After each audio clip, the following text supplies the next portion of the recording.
Hello friends আজি পলিনোমিয়েলৰ second পাৰ্টলৈ তোমালোকক সকলোকে ওয়েলকাম। আজি আমি পলিনোমিয়েল এই ফাৰ্স্ট পাৰ্টত যিখিনি পঢ়াইছোঁ তাৰ পাছৰ পৰা ষ্টাৰ্ট কৰিম। ফাৰ্স্ট পাৰ্টত পঢ়া হৈছিল কি বেসিক কথাখিনি যেনেকুৱা চলক কাক কয়, ধ্ৰুৱক, তাৰপিছত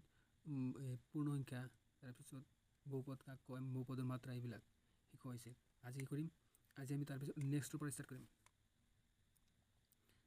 চোৱা নেক্সটৰ পৰা কি আছে, আজি এটা মানে হেৰি হৈছে জানা, মই মানে অলপ আগতে ৰেকৰ্ড কৰিছোঁ, ভিডিঅ'টো কেনেবাকৈ ডিলিট হৈ গ'ল, ঠিক আছে। গতিকে মই জাষ্ট লিখি পঢ়াইছিলোঁ, সেইখিনি জাষ্ট মই ভালকৈ বুজাই দিম আকৌ, ঠিক আছে, বেয়া নাপাবা দেই। চোৱা এইটো এতিয়া আজি লেকচাৰত কি কৰিম, ফাৰ্ষ্টত সহগ কাক কয়, সহগ মানে সহগ কোনবিলাক। চোৱা এটা ইকুৱেশ্যন লিখিছোঁ, ইয়াত কি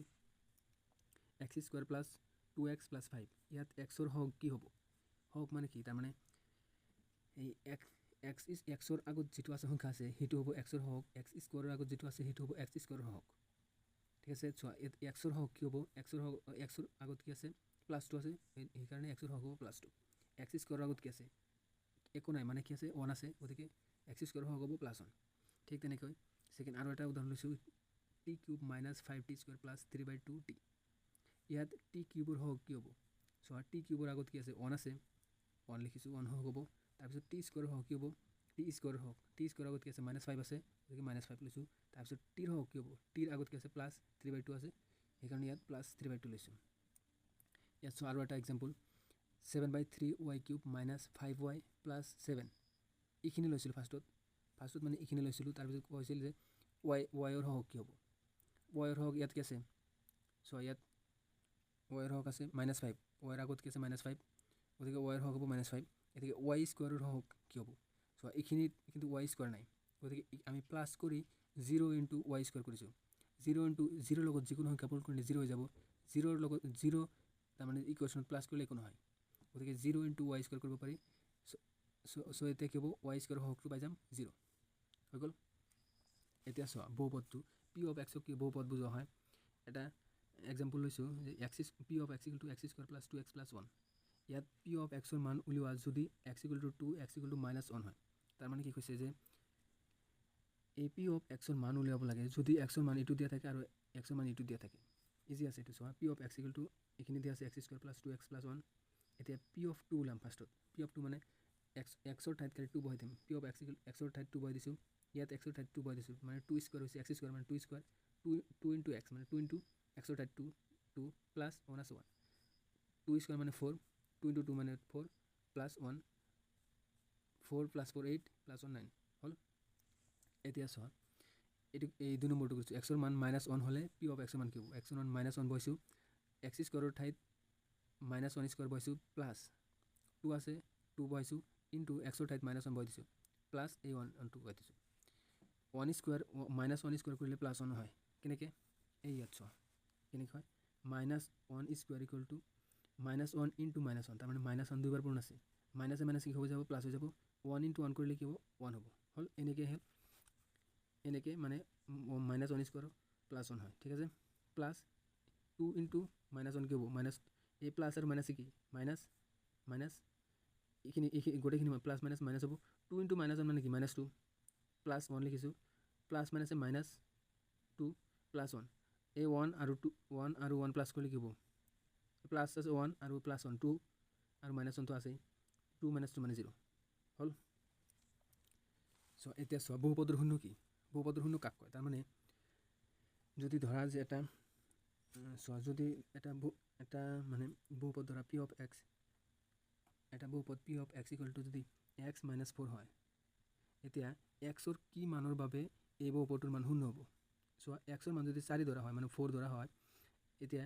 4 - 4 কি হ'ব, 0 হ'ব। চোৱা x ৰ মান যদি 4 হয়, ইয়াত x ৰ ঠাইত খালি 4 লিখিম, 4 - 4 = 0 হ'ব। সেইকাৰণে x ৰ যিটো মানৰ বাবে এই বহুপদটোৰ মান শূন্য হৈ গ'ল, সেই মানটোৱে হৈছে বহুপদটোৰ এটা শূন্য, বুজি পালা। এতিয়া এই কথাটোৱে মই লিখিছোঁ জাষ্ট এনেকৈ, চোৱা যে x ৰ যি মানৰ বাবে বহুপদটোৰ মান শূন্য হ'ব, তাৰমানে x ৰ যিটো মানৰ বাবে বহুপদটোৰ মান x ৰ যিটো মানৰ বাবে এই গোটেইখিনি ইকুৱেশ্যনৰ মান 0 হৈ যাব, তাক বহুপদটোৰ শূন্য বোলে। তাৰমানে তাক মানে কি, 4ক এই ইকুৱেশ্যনটোক এই ইকুৱেশ্যনটোত 4ক ইকুৱেশ্যন বহুপদটোৰ শূন্য বোলে বুজি পালা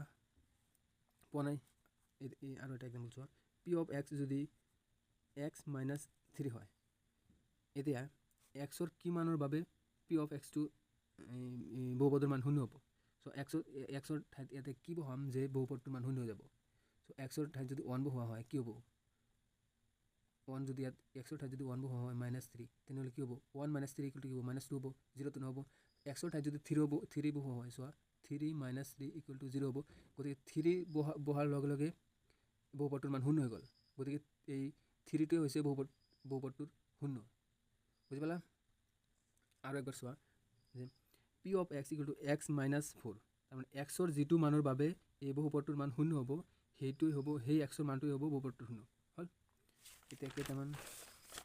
এক্সাম্পল কৰি চালে বুজি পাবা এই চোৱা বহুপদৰ শূন্য হ'ল এক নম্বৰ দিয়া আছে পি অফ এক্স = x - 3 আৰু 2 নম্বৰ এইটো আছে P of x = 3x + 2 + 2x এতিয়া চোৱা পি অফ এক্স = 0 তাৰমানে শূন্যৰ বাবে শূন্য ওলাবলৈ মানে শূন্য ওলাব যদি দিয়ে কুৱেশ্যনত তেনেহ'লে পি অফ এক্স = 0 কৰি ল'ব লাগে ঠিক আছে পি অফ এক্স = 0 কৰি ল'লোঁ এইটো কৰি ল'লোঁ মানে শূন্যৰ বাবেটো লিখি 0 = 0 কৰিব লাগিব এতিয়া পি অফ এক্স = কি দি আছে পি অফ এক্স = x - 3 দি আছে লিখিছোঁ x - 3 = 0 এই এক্সটো এইফালে ৰাখি দিছোঁ এই মাইনাছটো এইফালে গ'লে কি হ'ব এক্সটো চোৱা এক্সটো ইয়াত ৰাখি দিছোঁ এই -3টো সেইফালে গ'লে কি হ'ব +3 হ'ব হ'ল বুজি পালা এতিয়া চোৱা এইটো চোৱা 2 নম্বৰটো চোৱা 2 নম্বৰটো এনেকুৱা জাষ্ট এনেকুৱা পি অফ এক্স = 0 কৰিছোঁ এইটো কি শূন্যৰ বাবে এইটো শূন্যৰ বাবে এইটো এনেকৈ লিখি ল'বা যদি এক্সামত আহে শূন্যৰ বাবে হ'ল শূন্যৰ বাবে এতিয়া চোৱা পি অফ এক্সৰ ঠাইত কি দি আছে 3x + 2 + 2x লিখিছোঁ এই পি অফ এক্স এইখিনি লিখিছোঁ = শূন্যটো আছে এতিয়া চোৱা ইয়াত আছে 3টা x আৰু ইয়াত তাত আছে 2টা x দুয়োটা আছে প্লাছ তেনেহ'লে 3টা x আৰু 2টা x কিমান হ'ব 5টা x হ'ল আৰু +2 + 2 হ'ল ঠিক = 0 এই +2টো এইফালে আছে সেইফালে গ'লে কি হ'ব -2 হ'ব এতিয়া 5 আৰু x আছে এইফালে পূৰণ সেইফালে যদি 5টো লৈ যাওঁ সেইফালে এইফালে পূৰণ থাকিলে এইফালে গৈ পেলাই হয় হৰণ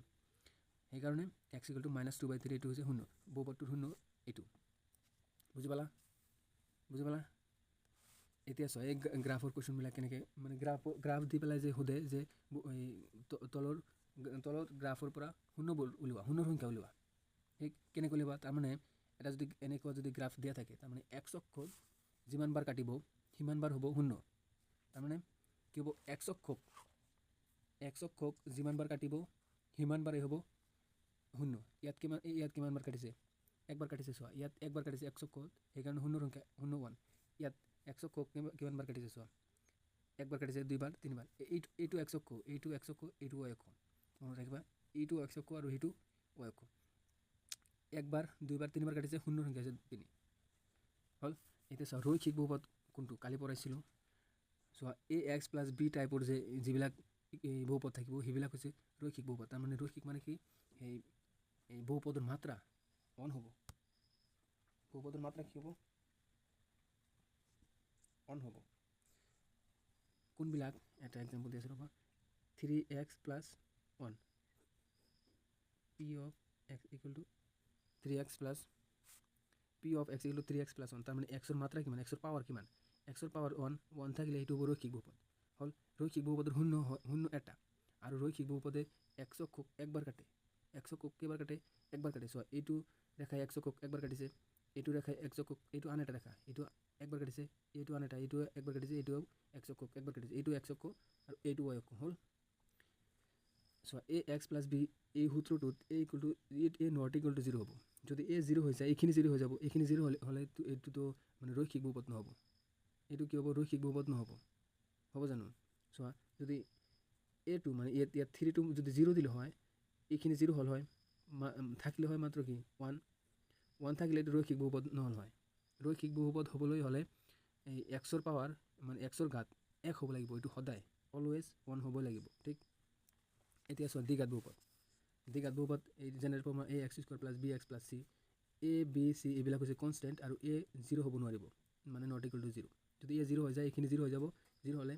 চ' এইখিনি 0 হৈ গ'লে এইখিনি থাকিব এইখিনি থাকিলে xৰ পাৱাৰ এইটো 1 এইখিনি থাকিলে ৰৈখিক বহুপদ হৈ যাব এক্সাম্পল চোৱা এইটো 4x² এইটো স্কুৱাৰ 4x² + 5x + 7 a ঠাইত আছে 4 b ঠাইত 5 চি ঠাইত 7 এইখিনি হৈছে 4 5 7 এইকেইটা হৈছে কনষ্টেণ্ট আৰু এইটো এক্সটো ভেৰি হ'ব পাৰে ঠিক ইয়াত শূন্য কিমানটা হ'ব দ্বিঘাত বহুপদৰ শূন্য মেক্সিমাম 2 হ'ব পাৰিব মেক্সিমাম শূন্য 2টা হ'ব পাৰিব শূন্য মানে কি চলুশ্যন এক্সৰ মান শূন্য মানে এক্সৰ মান মানে চলুশ্যন এইটো দ্বিঘাত বহুপদৰ মেক্সিমাম 2 হ'ব পাৰে আৰু মিনিমাম 0 হ'ব পাৰে তাৰপিছত অন হ'ব পাৰে কেনেকৈ চাবা ৰ'বা অলপ পিছত আৰু দ্বিঘাত বহুপদৰ লেখ এই গ্ৰাফ যে আছে সেইবিলাক সদায় এনেকুৱা হয় অধিবৃত্ত বা অধবৃত্ত হয় এইবিলাকক পেৰাবোলা কয় এইটো 0তকৈ বেছি বা 0তকৈ কম হ'ব পাৰে এইটো 0তকৈ বেছি বা 0তকৈ কম হ'ব পাৰে যদি 0তকৈ বেছি হয় এনেকুৱা হ'ব এনেকুৱা মানে কি এক্স এইটো এক্স এইটো ৱাই এইটো এক্স এইটো ৱাই এনেকুৱা থাকিলে এইটো দ্বিঘাত বহুপদ চোৱা এই ইয়াত চোৱা দ্বিঘাত বহুপদৰ লেখ সদায় এনেকুৱা হয় দ্বিঘাত বহুপদৰ লেখ সদায় এনেকুৱা হয় ঠিক আছে এনেকুৱা হ'লে এইটো কি হ'ব এইটো এনেকুৱা আছে লেখ মানে এইটো পেৰাবোলা আছে এইটো পেৰাবোলা মুঠৰ ওপৰত পেৰাবোলা যদি থাকে সেইটো দ্বিঘাত বহুপদ হ'ব ইয়াত শূন্য চোৱা এতিয়া চোৱা ইয়াত শূন্য কিমানটা হ'ব শূন্য হ'বলৈ হ'লে এক্সক কাটিব লাগিব এইটো চোৱা এক্সক একবাৰো কটা নাই এইটোও কটা নাই ইয়াৰ শূন্য 0টা ইয়াৰ শূন্য 0টা কিন্তু এইটো দ্বিঘাত বহুপদৰ এক্সাম্পল এইটো চোৱা এইটো দ্বিঘাত বহুপদৰ এক্সাম্পল এইটো এক্সক ৱাইক এক্সক কিন্তু এইটো 2 বাৰ কাটিছে এইটো চোৱা একবাৰ 2 বাৰ ইয়াত শূন্য কিমানটা শূন্য 2টা ইয়াৰ শূন্য 2টা কিন্তু ইয়াত চোৱা এইটো চোৱা এইটোও দ্বিঘাত বহুপদৰ উদাহৰণ এইটো চোৱা এইটো কি হৈছে দ্বিঘাত বহুপদৰ এটা ঠাইত কাটিছে এক্সক এটা ঠাইত কাটিছে গতিকে ইয়াৰ শূন্য এটা হ'ব এতিয়া চোৱা দ্বিঘাত বহুপদৰ শূন্য গোটেই মানে দুয়লৈ হ'ব পাৰে এনেকৈ ইয়াত চালা 0 হয় দ্বিঘাত বহুপদ এইটোতো দ্বিঘাত বহুপদ ইয়াত শূন্য হ'ল 0টা ইয়াত 2টা ইয়াত এটা গতিকে দ্বিঘাত বহুপদৰ মেক্সিমাম শূন্য 2টা হ'ব পাৰে মিনিমাম 0টা হ'ব পাৰে ঠিক এতিয়া কৰাচোন শূন্য উলিওৱা এতিয়া শূন্য ওলোৱা ইয়াৰ পৰা এইখিনি দিয়া আছে ইয়াৰ পৰা শূন্য পাৰিবা এইখিনি ইজি একদম ইজি চোৱা কেনেকুৱা এক্সক যিমান বাৰ কাটে সিমানটাই শূন্য এক্সক কেইবাৰ কাটিছে চোৱা এইটো কেইবাৰ কাটিছে একবাৰ 2 বাৰ 3 বাৰ সেইকাৰণে শূন্য 3টা এইটো এক্সক এইটো ৱাইক এক্সক কেইবাৰ কাটিছে একবাৰ কাটিছে সেইকাৰণে শূন্য সংখ্যা 1 আৰু এইটো এক্সক এইটো ৱাইক এক্সক কেইবাৰ কাটিছে এইটো একবাৰ 2 বাৰ 3 বাৰ সেইকাৰণে শূন্য সংখ্যা 3 এইটো কেইবাৰ কাটিছে এক্সক এইটো ৱাইক এইটো এক্সক এইটো ৱাইক একবাৰ কাটিছে ইয়াত চোৱা একবাৰ কাটিছে গতিকে ইয়াৰ শূন্য সংখ্যা হ'ব 1 এইফালে চোৱা এইটো এক্সক কেইবাৰ কাটিছে 2 বাৰ একবাৰ 2 বাৰ এইটো এক্সক এইটো ৱাইক এক্সক কেইবাৰ কাটিছে একবাৰ 2 বাৰ গতিকে হৈছে শূন্য সংখ্যা 2 এইটো এক্সক কেইবাৰ কাটিছে এইটো এক্সক একবাৰ কাটিছে এইটো যে কাটিছে এইটো নহয় কিন্তু এইটো চোৱা এইটো এক্সক এইটো ৱাইক এই ৱাইক এক্সক একবাৰ কাটিছে সেইকাৰণে শূন্য সংখ্যা হৈছে 1 এইটো চোৱা এইটো ৱাইক এইটো এক্সক কেইবাৰ কাটিছে জাষ্ট খালি চাবা এক্সক চাবা এক্সক কেইবাৰ কাটিছে একবাৰ 2 বাৰ 3 বাৰ 4 বাৰ ঠিক আছে সেইকাৰণে হৈছে 4 ইয়াৰ শূন্য হ'ল এতিয়া অনুশীলনী চোৱা অনুশীলনী 2.1 কি দি আছে এইখিনি দিয়া আছে এইখিনি প্ৰব্লেম দি আছে এইখিনি তাৰমানে শূন্যৰ সংখ্যা ওলাব লাগে এইখিনি পাৰিবা অকলে পাৰিবা এতিয়া চোৱা 1 নম্বৰত কি কৈছে এনেতো পাৰিবা এতিয়া চালে গম পাবা যে শূন্য কিমানটা হ'ব এক্সক কাটা নাই একবাৰো সেইকাৰণে 0 আছে 0 হ'ব কিন্তু এক্সামত আহিলে কেনেকৈ লিখিবা চোৱা 1 নম্বৰটো জাষ্ট মই 1 নম্বৰটো লিখি দিছোঁ বাকীখিনি তোমালোকে পাৰিবা ছেম এনেকৈ লিখিবা যিহেতু লেখটোৱে এক্সক কোনো বিন্দুত কটা নাই এই 1 নম্বৰৰ বাবে কৈ আছোঁ যিহেতু লেখটোৱে এক্সক কোনো বিন্দুত কটা নাই গতিকে ইয়াৰ শূন্য হ'ব 0 ইয়াৰ শূন্য 0 হ'ব 2 নম্বৰটো কি কৈছে চোৱা 2 নম্বৰটো এক্সক কেইবাৰ কাটিছে একবাৰ গতিকে ইয়াৰ শূন্য হ'ব 1 তুমি ইয়াত কেনেকৈ লিখিবা যে যিহেতু লেখটোৱে এক্সক এটা বিন্দুত কাটিছে গতিকে ইয়াৰ শূন্য হ'ব ইয়াত 0 ঠাইত 1 লিখি দিবা এইটো 4 নম্বৰ 3 নম্বৰটো এইফালে চোৱা 3 নম্বৰ এইটো কেইটা বিন্দুত কাটিছে 1 2 3টা ইয়াত 3 হ'ব এনেকৈ লিখি দিবা 4 নম্বৰটো চোৱা ইয়াত কেইটা বিন্দুত কাটিছে এক্সক কেইটা বিন্দুত কাটিছে 1 2টা শূন্য সংখ্যা 2 ইয়াত কেইটা বিন্দুত কাটিছে 4টা চোৱা ইয়াত কেইটা বিন্দুত কাটিছে ভালকৈ চোৱাচোন 1 2 3টা 4টা বিন্দুত কাটিছে শূন্য হ'ব 4 আৰু ইয়াত চোৱা 1 2 3টা বিন্দুত কাটিছে গতিকে ইয়াৰ শূন্য সংখ্যা হ'ব 3 হ'ল পাৰিবা আজিৰ কাৰণে এইখিনি থাকক আৰু এটা কথা শুনা মই মানে ইউটিউবত এই ফাৰ্ষ্ট ভিডিঅ' বনাই আছোঁ গতিকে মোৰ ভিডিঅ'ৰ কোৱালিটি ইমান ভাল নহ'বও পাৰে বুজিছে আৰু কথা কোৱাৰ ধৰণটো মানে বেলেগ হ'ব পাৰে এডজাষ্ট হৈ যাব লাহে এডজাষ্ট হৈ যাব চিন্তা নকৰিবা মই পঢ়াই দিম ভালকৈ পঢ়াই দিম আৰু যদি কোনো এটা বস্তু বুজি নোপোৱা যিকোনো বস্তু যদি বুজি নোপোৱা মই পঢ়োৱাৰ ভিতৰত বা তোমালোকে যিকোনো বস্তু বুজি নোপোৱা মেথছত মই পঢ়াইছোঁ বা পঢ়োৱা নাই যিকোনো বস্তু বুজি নোপোৱা মোক জাষ্ট খালি জনাবা, কমেণ্টত জনাবা, ঠিক আছে। মই কৰি দিম, ঠিক আছে। মই কৰিবলৈ চেষ্টা কৰিম, তোমালোকৰ মানে প্ৰব্লেমবিলাক ছল্ভ কৰি দিম, ঠিক আছে। আজিৰ কাৰণে থাকা।